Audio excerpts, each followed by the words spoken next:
All right, guys, we've got you in. We want to talk to you a little bit about Joypod. We've been talking a lot about E3 and news in general. It's that time of the year. It is that time. So you guys put out a show. It's on Play UK Radio, and it's on every Tuesday night. In case people haven't heard about it, and just tell us a bit about how you kind of how you came up with the show and what the format is. Right, you started because it was all your fault. Yeah, well, the show started about 3 years ago when we were just in a pub. I was heavily into Ricky Gervais and Ian Lee and Russell Brand, their radio stuff. And I thought I want to do something like that, but I didn't really know what. And I was out with Michael and I said, do you want to record something and start chatting about games? And we did. And we were big fans of other gaming podcasts, so we listened to a lot of them, but we didn't feel that we were able to offer such intelligent and insight into the gaming industry. So we sort of took the stance of talking about, has your mum ever told you to stop playing video games and how she went about doing that, and your interview first your dad experiences, as well, and get my dad involved and stuff like that. And we'd done that for about 2 years, running it off of RLLM UK, which is a British gaming forum, kind of hardcore British game forum. Yeah, and they were very kind to us. We had lots of we got an awful lot of support from there. We had people contributing music, features, which is something we still really, really like. I mean, anybody who rings up the show or gets involved in any way, we will happily accept anything. No, it's like. It's not. We don't see it as our show, really. No, do we? it's almost like it's the audio equivalent of an idiotic games forum, right? Where you can just basically talk any crap you want to. I mean, this is us kind of selling it a bit short, actually, in my opinion. But we generally do that a lot. Yeah, it is. We're really, really massively proud of it because it's it's something that we never thought 3 years ago, sitting in his bedroom with a pair of SingStar microphones cabled in. Actually, no, it was just one SingStar microphone to begin with because we couldn't get two cabled. I saw this on the site. You said you recorded SingStar mics, and is that true? I upgraded SingStar mics, and then we upgraded to Rock Band. Yeah, because I still use my Rock Band microphone because the studio's down on the south coast of England, so he drives. All the way week. from Milton Keynes? No, I live in South London. Yeah, okay. I live in Milton Keynes. So I most of the time I'll Skype into the show, which obviously lends has a bit of a weirdness about it. But yeah, I still use the Rock Band mic. Yeah. So to explain the studio thing, we were doing it for like 2 years and things were going well, and you got bored. I got bored. I wanted to end it type thing, and Ian Lee, who I've mentioned a fair few times, he was sort of my radio hero at the time. I just kept listening to his stuff on LBC. I loved him. And he has presented game shows in the past. He has, he's been involved in the game. He's a well-known gamer. Yeah, he does the MSN Gamecast as well, which I don't know, it's all right.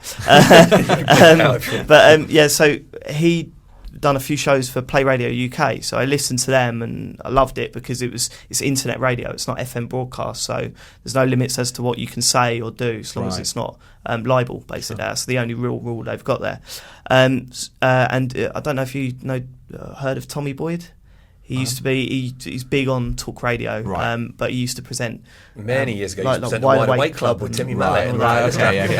So he works there. He kind of runs the talk side of things. So I emailed him and said, "Are you interested in a video game show?" Sent him a couple of MP3s, and he got straight back to us and said, "Yeah, do a 1 hour pilot show," and it just went really well. And ever since we've been contacting different people, trying to get them on the show. I mean, the guests have been... We've had some incredible people. Like, we didn't really deserve it. But but like, when John Davison come on the show, like, he's one of my favourite games journalists. Sure. I love John Davison. I like his outlook on the video game industry. So to have him on the show was very special.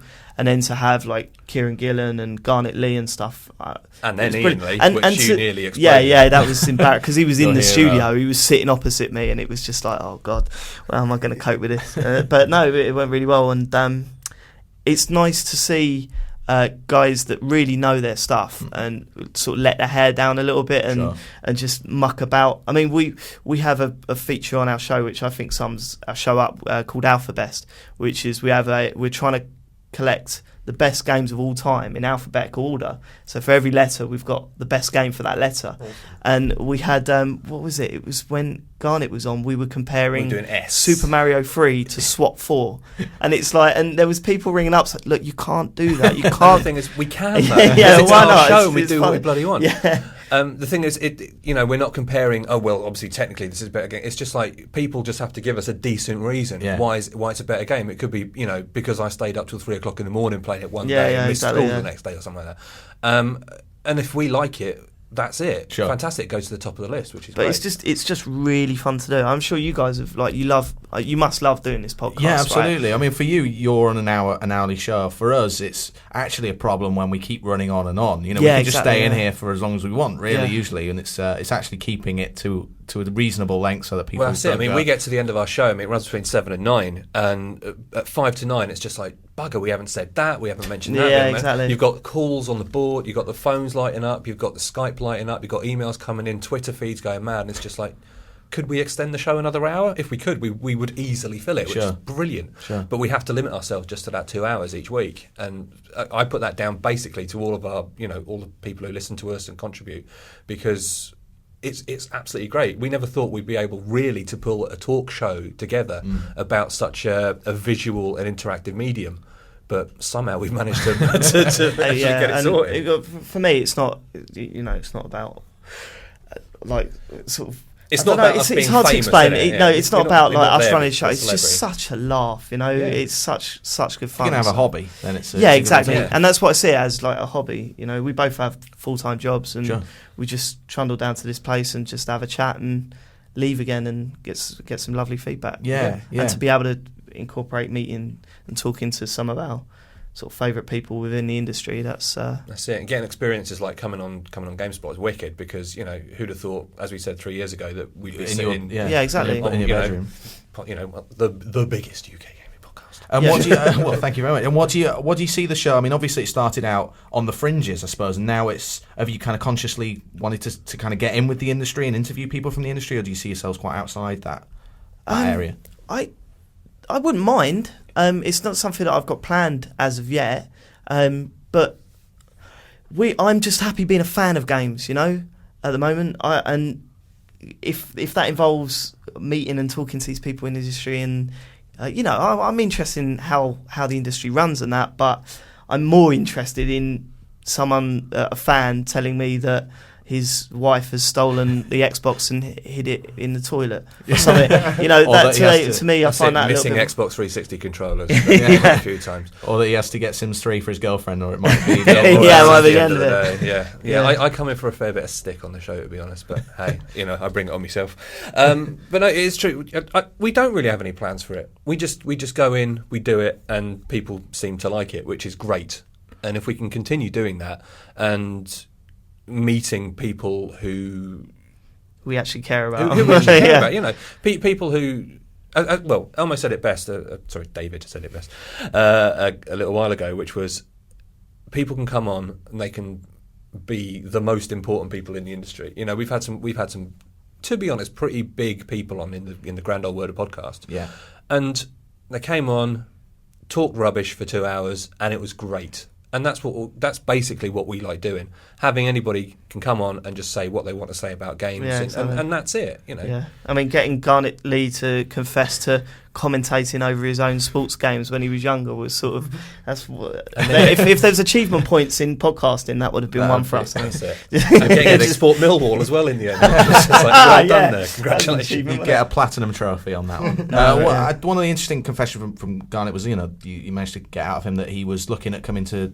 UK to work as a games industry professional. Yeah, he was at one point. Yeah. I think he let his guard down when he said that. But that was interesting, wasn't it?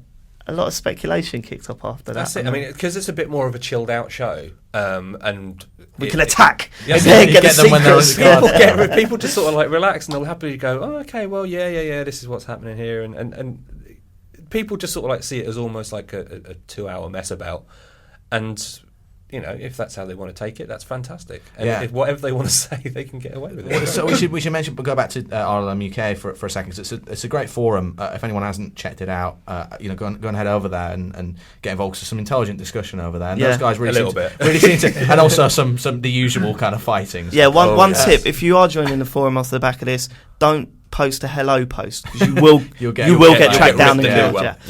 In the real world. So you got a lot of feedback from when you've had guests on the show through that. It seems to be the way that people are enjoying it. I think it's the same for us as well. Yeah, I mean, there's so many different ways that people, as the show is running, people get in touch with us. I mean, there's a thread on Realm that runs, people firing stuff on the Twitter feeds that I monitor while we're actually talking our things. It's brilliant to see that sort of level of interaction. I mean, when we first started out, it was just literally me and him in a room talking for a bit, no music, no anything. And then it progressed on to sort of like, maybe a few features coming in and more people getting involved. And now it just seems to be this snowballing community, which is, we've got regular callers who call in every week. We've got new people who aren't, it's a very big thing, actually, phoning into a thing phoning into a show for the first time and saying, and putting your point across and saying stuff. But we have people doing that every week now, and it's brilliant because, it makes us feel good because people are, we actually think that people are listening out there, which is great. But on top of that, it's just so great that this silly little thing that we started has, as I say, snowballed into this lovely little world. Yeah, and community as well. Yeah. What we get a lot of questions. Sorry, were you going to say something? No. Okay. We get a lot of questions about getting into the industry, and one of the things that I always recommend is setting up your own site or doing your own podcast. And Lord knows there are enough podcasts out there now. But for people that might be interested in getting into that, how would you recommend they get started out? The more the better. Yeah. Like literally, the more the better. If you want to go and if you're even thinking about doing a podcast, do it, because it's free. You can set it up for free. You can get on iTunes it's easy. For free. Yeah, and if you need any help setting up your own podcast, feel free to email me on elmo@thisisjoypod.com, and I'll help you in any way. You can email me as well. That's fine. Yeah, because I mean, we didn't have a clue on how to even hit play and record at any point when we first started. But the more there are out there, the better, I think, because it gives me more to listen to in a week. Yeah, and that's it. And pick up things from. That's it. And if you're good, people will listen to you. We're not good, and still people listen to us. But there's stuff out there, like A Life Well Wasted by Robert Ashley's one. I was listening to it on the way down, and Jesus, that's awesome. Yeah. It's absolutely incredible. It's beautifully put together. It's just so well created. And it's completely different because he just talks about aspects of gaming as opposed to talking about reviewing games or whatever like that. And it's a lovely take on it. Sure. But on the other end of the scale, I also like the ones where it's just there's a microphone in the middle of a room and they're all talking. Like you look at what RPS done, Rock Paper Shotgun. When they first started out, it was they were just sitting around just chatting. And I like those podcasts as well. So you have to say there's a lot out there. I mean, there's like us that do a very formal show about news and what's been going on the site, and then there's a lot of people who discuss the wider aspects of gaming. Yeah, different. You guys are doing kind of comedy features, about your dad, and I thought it was a really good idea. I might have to steal that one actually. Go for it. Getting my dad involved was so. Yeah, it was an accident, wasn't it? At the end of season 1, we were talking about a game. We couldn't remember the name of the game that I used to play with my dad when I was younger. So I called him up on my mobile, put him on loudspeaker, didn't tell him we were recording it, and asked him. And it was just he's a little silly bloke. So he was like, the stuff he was coming out with was just a mess. And then we had a really good reaction to it. So he said, I was moving back home. So I sort of said, I did actually put that conversation out, and he was a little bit angry. But I said, "Can we just get you to play games and review them?" And he's just a mess, that man. But I love him. I love him. He's just a mess, but yeah, he's cool. But yeah, once we got him involved, so it's stuff like that really. And I don't know if Garnet Lee was expecting that when he come on. I think he was expecting to be talking about where the industry's at and stuff. And then when he started listening, but it was funny because I have a button that lets me listen to the Skype presenters without them knowing. So when that was on, I sort of pressed that button, just listening to him giggling away. I thought, oh, that's all right. And he's actually, he said, we're going to have him back on again in the near future because he had such a great time. Fantastic. So brilliant. Yeah, bring him back on. Yeah. We'll have anybody. It's great.